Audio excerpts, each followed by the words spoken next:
मुझे red rose से नफ़रत है। मुझे वो बिल्कुल पसंद नहीं। मुझे उन्हें देखकर ही डर लगता है, कुछ अजीब सा लगता है। मैं आपको बता नहीं सकती, पर यह सब उस दिन से शुरू हुआ। मैं जब 13 साल की थी, मुझे ठीक से याद नहीं, शायद वो एक शुक्रवार की रात थी। मैं पापा मम्मी के साथ बैठकर डिनर कर रही थी। अचानक पापा ने मम्मी से अंकल जॉन के बारे में पूछा। अंकल जॉन हमारे पड़ोसी थे। वो अपने पत्नी के साथ रहते थे, पर कुछ दिन पहले ही उनकी पत्नी की हार्ट अटैक से मौत हो गई। वो अपनी पत्नी से बहुत प्यार करते थे, पर अब वो अकेले पड़ गए।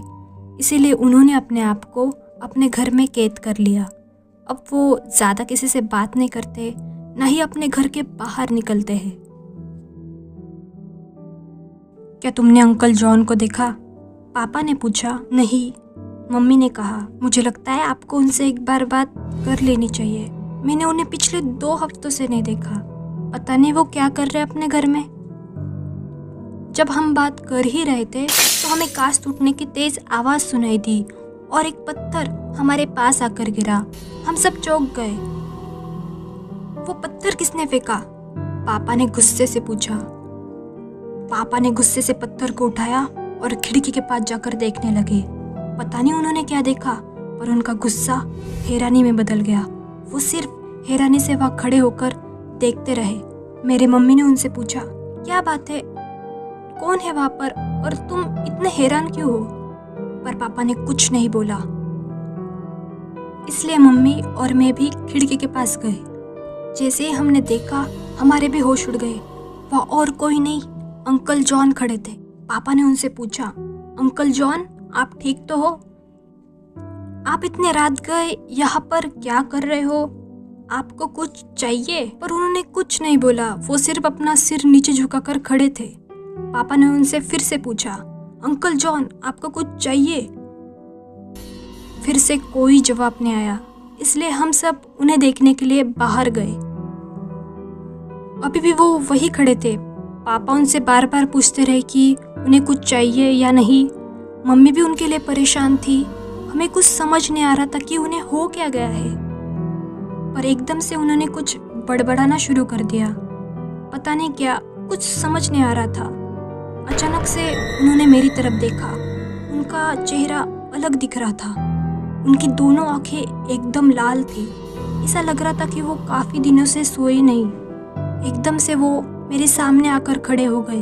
तुम आ गई रोज। मुझे पूरा भरोसा था कि तुम मुझे छोड़ के नहीं जाओगी।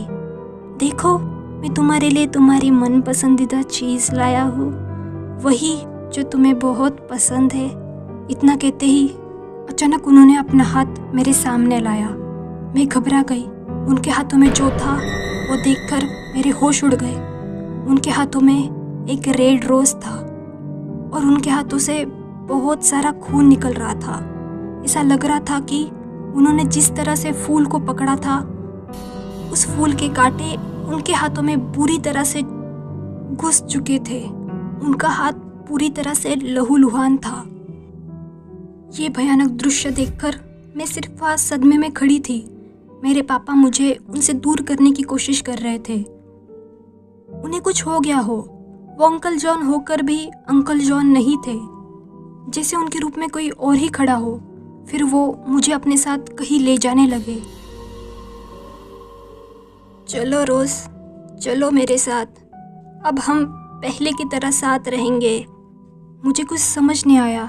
शायद मुझे कुछ इतना याद नहीं, पर मैंने जोर जोर से रोना शुरू कर दिया। पापा ने मुझे उनसे अलग कर कर मम्मी के पास दिया और मम्मी मुझे तुरंत वापस घर के अंदर ले गई। आगे पता नहीं उनके साथ क्या हुआ। मैंने कई बार पापा मम्मी से पूछा, पर उन्होंने मुझे कुछ नहीं बताया।